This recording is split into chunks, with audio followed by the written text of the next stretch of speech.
Hello, my name's Mary Sharpe and I'm the chair of the Reward Foundation, and I'm going to speak to you this afternoon about internet pornography and users with autism spectrum disorders and special learning needs. So a little bit first of all as background on the Reward Foundation. We're a sex and relationship education charity since 2014. We have in-house expertise in law, IT, research, healthcare, education and other areas. We've been accredited by the Royal College of General Practitioners in London, that is family doctors or MDs. I was a board member of the Society for the Advancement of Sexual Health in the US from 2015 to 2019. We work with professionals in healthcare, education, law and religious organisations who in turn work with children and adolescents, and we work with parents. We've just launched school lesson plans about pornography and sexting for ages 11 to 18, and there are more details about that on our website. We don't offer therapy, but we do signpost resources if required. So here's an overview of what I'm going to be covering today. The pornography environment and sexual conditioning. How the law deals with non-neurotypical sexual offenders. I'm going to give you a real life example, and then we'll look at ways ahead to improve education and justice for non-neurotypical people. So, our environment has changed in case we didn't know. Pornhub, which is the largest provider of pornography and part of the MindGeek family of websites, receives around 115 million visits per day. 20 to 30% of users are children, according to discussions between MindGeek and officials in the British government when they were developing the age verification legislation a few years ago. Women watching now more than ever, with roughly 28% of users being women. Interestingly, the porn industry is trying to target women to increase their market share, and we're seeing amongst women under 20 or so that there's a huge increase in them using pornography. Also, because of extensive use of the internet by children from the earliest years through tablets and smartphones, I think we're going to see an increase in children using pornography in the years ahead, unless we do something to stop them having easy access to it. Now, this is an important area. It's called sexual conditioning.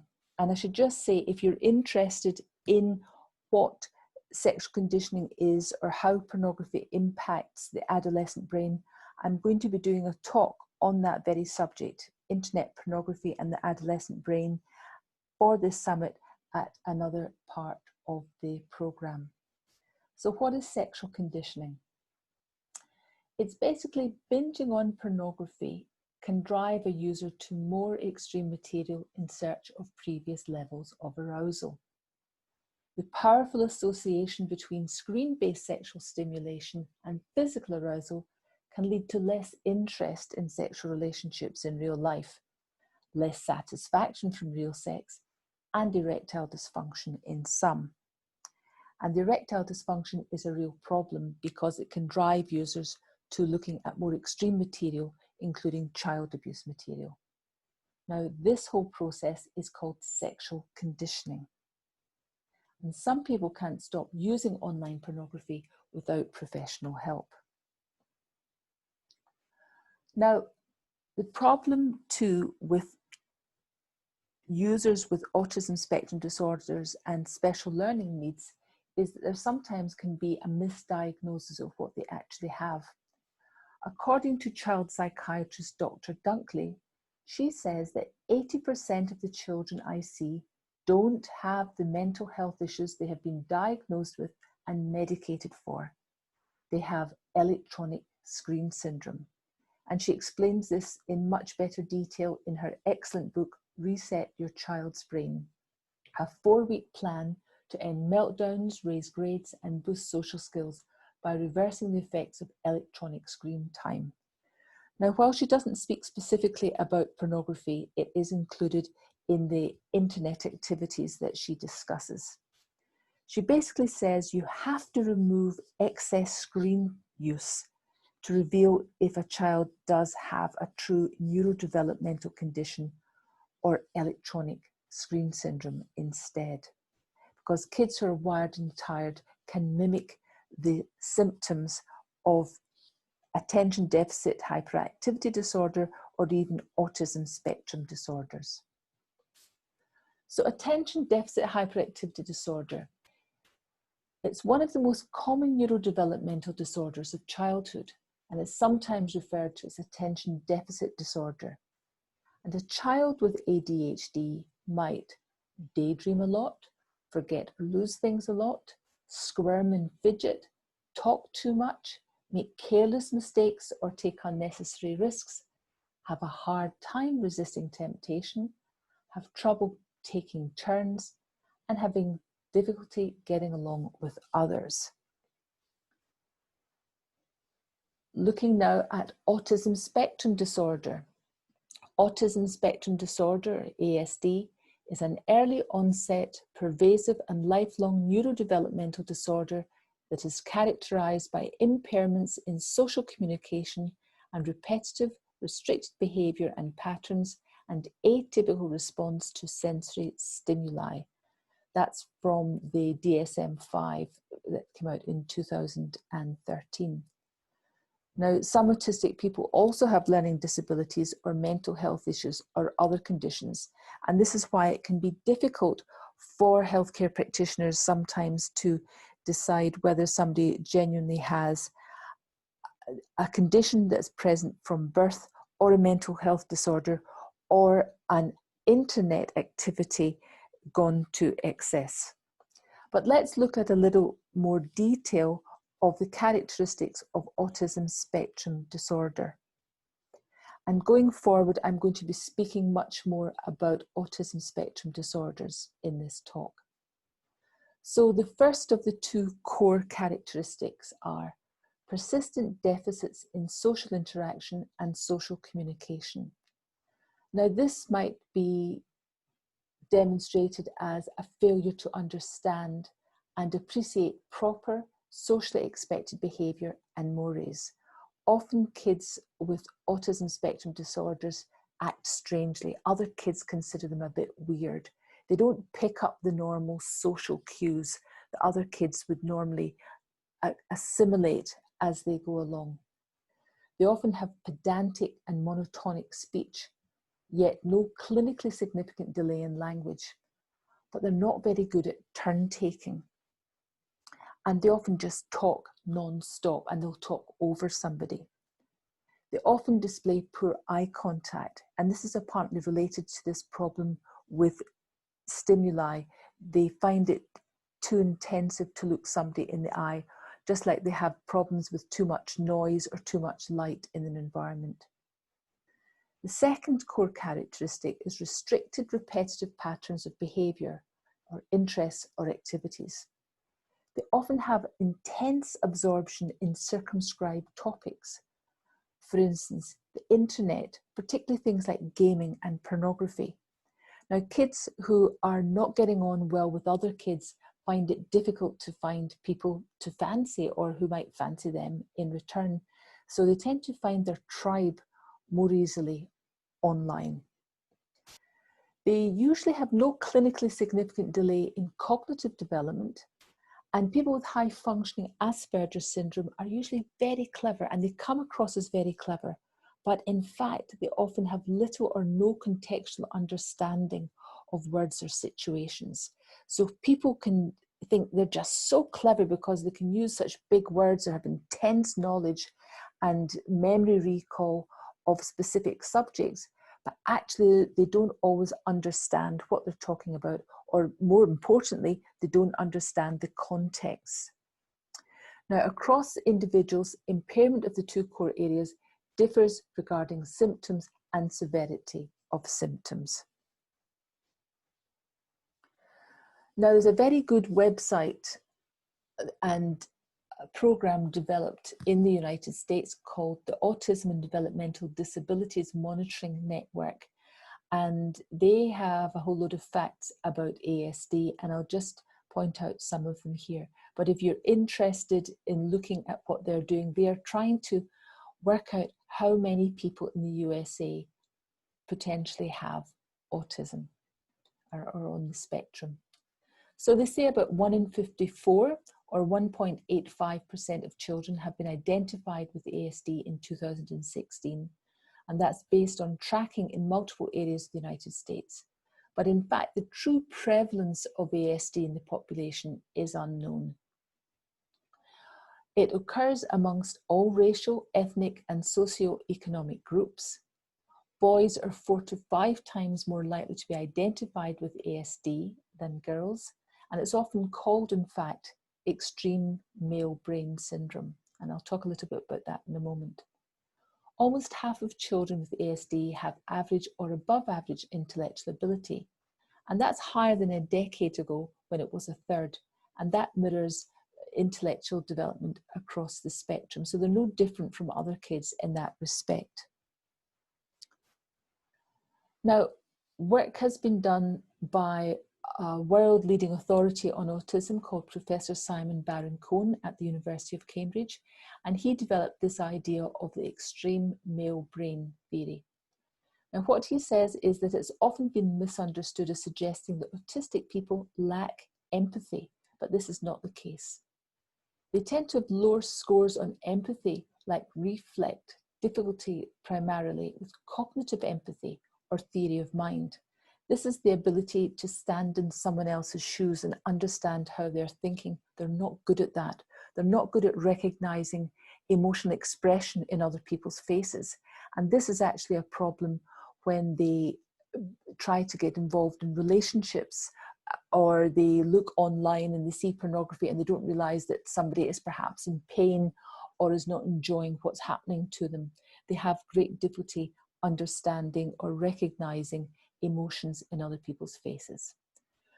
But it's this cognitive empathy or theory of mind rather than all components of empathy.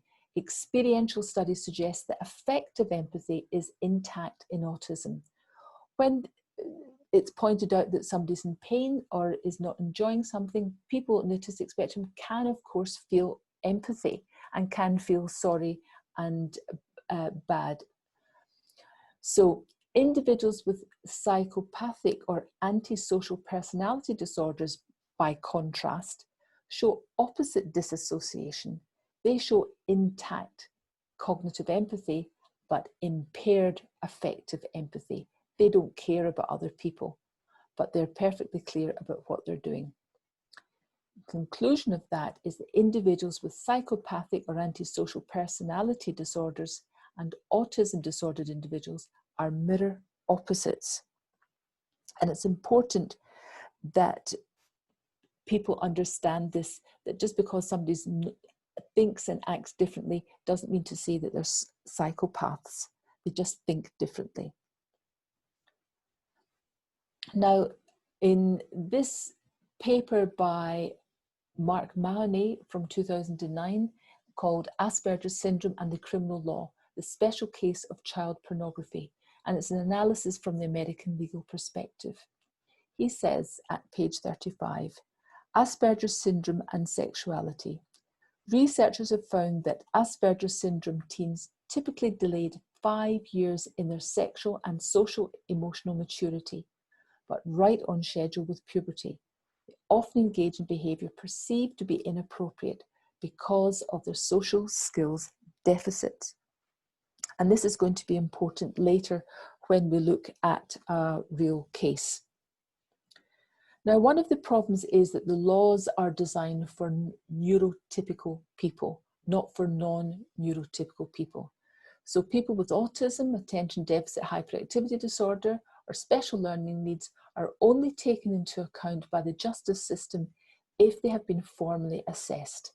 And the great problem is that particularly in a country like the United Kingdom, it's extremely expensive to have an assessment done privately. It can cost about £2,500 and can take a long time to even get that assessment.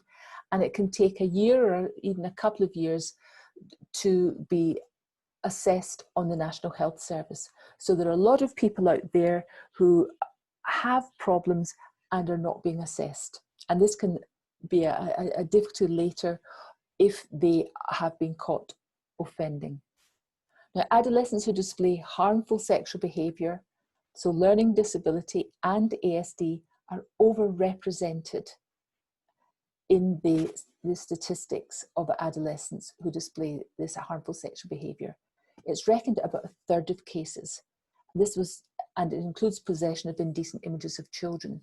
Now, this was done in a study from 2013, and the problem is, the data from that actually comes from 1992 till 2000, so really before internet pornography really developed, from 2008 onwards, when broadband became readily available, or high-speed internet.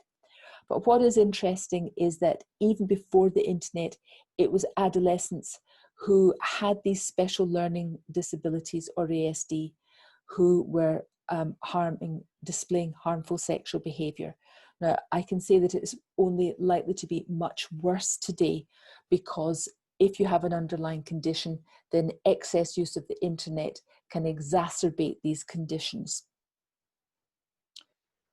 Now, in any discussion of ASD and offending, it's important to emphasise that individuals with ASD are not more likely to carry out offending behaviours compared to the general population. And there's an extremely low rate of reoffending. Now, the challenge for police is, we can see in this was this is a police chief in Scotland, and this is an article from today's newspaper. In fact, this is the 30th of June. It says, Scots cops arrest 100 suspected paedophiles in 6 months as part of crackdown. And this police chief said, online child sexual abuse is a national threat, with advancements in technology, online functions and platforms giving predators ever-evolving opportunity to target children. Behind every downloaded image, every attempt to groom or extort, is a child being victimised by a faceless predator.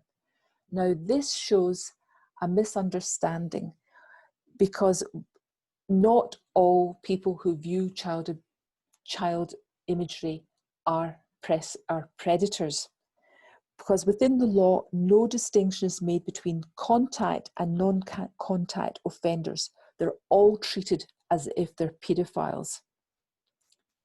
Now, again, this is a challenge for the police, because currently the used risk assessments are normed for people who are not on the spectrum. They've also not been normed for someone who simply viewed images of child pornography. Now, while it's unpleasant for us to contemplate that people might be looking at child abuse material or indecent images of children, Pornhub deliberately pushes images of very young girls, and the ages are blurred.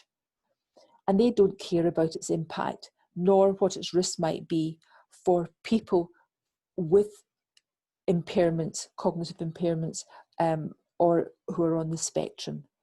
But the risk for police is, what if an offender is actually a true paedophile and may go from just viewing child abuse images to actually contact offending? Is there a threshold? Do people move from one to the other? And this is the huge problem for the police in trying to assess this. Now, I'm going to refer now to a real case report, and this was it's called the Case Report, Autism Spectrum Disorder, Symptomology and Child Pornography, and it's in the Journal of Intellectual Disabilities and Offending Behaviour.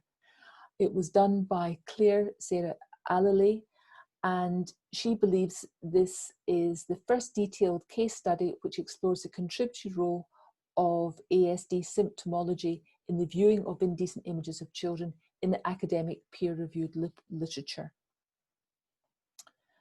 So I was actually involved in this case to some extent, although I'm not mentioned in it. A colleague of mine at the Scottish Bar, so a fellow lawyer, knew the mother. He was contacted by the mother of this offender, and he knew that I was involved in this work and he wasn't. So the mother was very distressed and wanted to speak to somebody about it, so she was passed on to me. And one of the things I recommended was a sex therapist who knew a little bit about porn addiction, so that he could be helped to some extent in his preparation for going to court.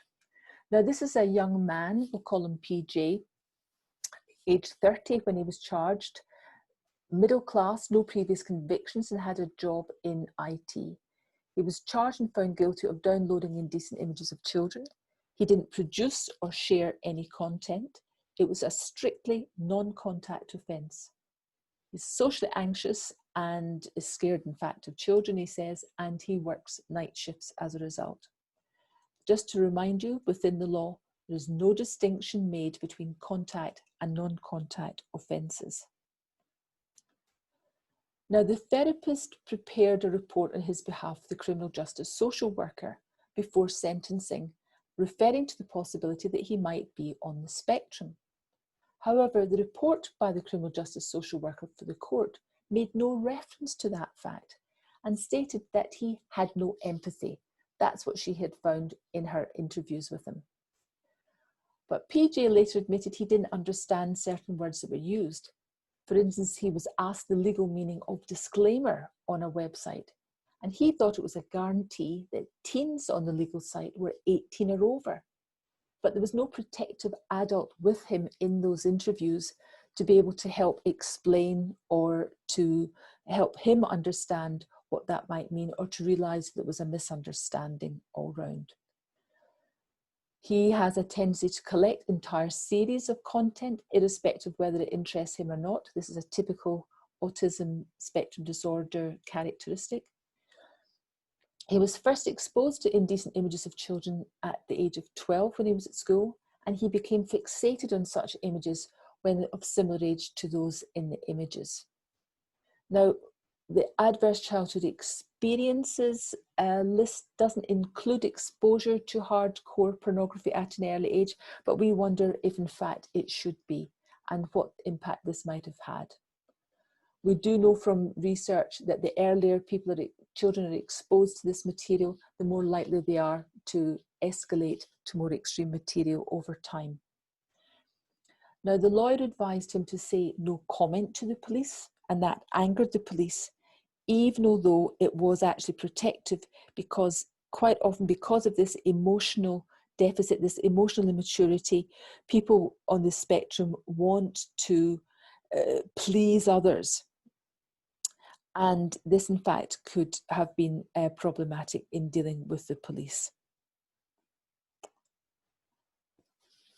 Now, all the advice he had been given by his lawyers and others was that he should expect a non-custodial sentence. However, the judge concluded that this would not meet the requirements of punishment, denunciation, and general deterrence, and handed down a 16-month imprisonment, despite PJ having been assessed at low risk of sexual offending in the criminal justice social work report. The judge said there were no mitigating factors, despite PJ having a long-term employment and no previous convictions. He was put in jail and kept there in solitary confinement for more than 23 hours a day and only allowed out for 20 minutes a day. He went on suicide watch because it was such a shock to his system being inside with all the noise and lights and just the whole system of being in prison. And he was in there for 72 days. He then got interim liberation pending appeal. During that time, fortunately, he was able to have an assessment done privately. It was discovered he was a high-functioning he had high-functioning Asperger syndrome. His appeal was successful. The sentence was reduced to a community payback order. The appeal court was much more sympathetic than the original judge, and there were no specific restrictions made on his internet use. In fact, the police said that he could watch pornography, but to keep himself safe. Now, oops.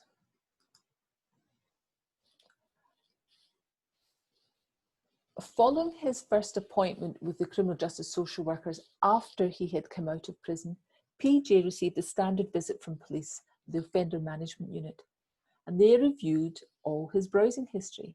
And PJ had made sure it was all kept and all the downloads were available for them to check. He didn't want to hide anything.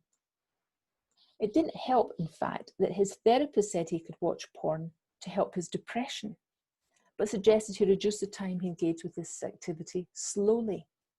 That's twice he's been told he can watch pornography. But the police were concerned about what they saw as an excessive amount of material stored in his history, the number of images being considered as indicative of risk rather than this ritualistic collecting aspect of Asperger's syndrome and autism spectrum disorder characteristics.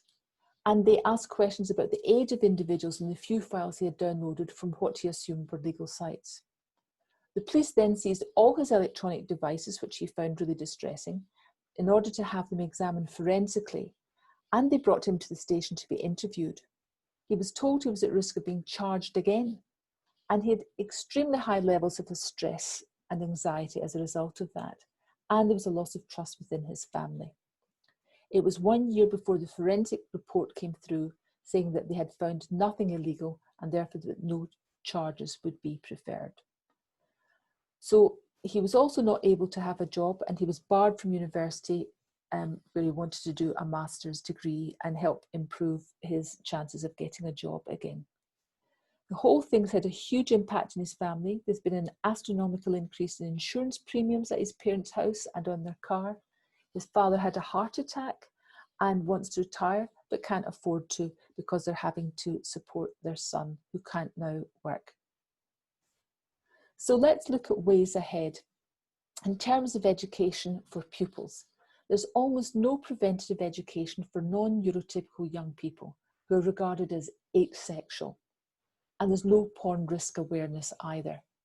And this is so important for these kids that they are given strict boundaries and made to understand why this can be a high risk for them.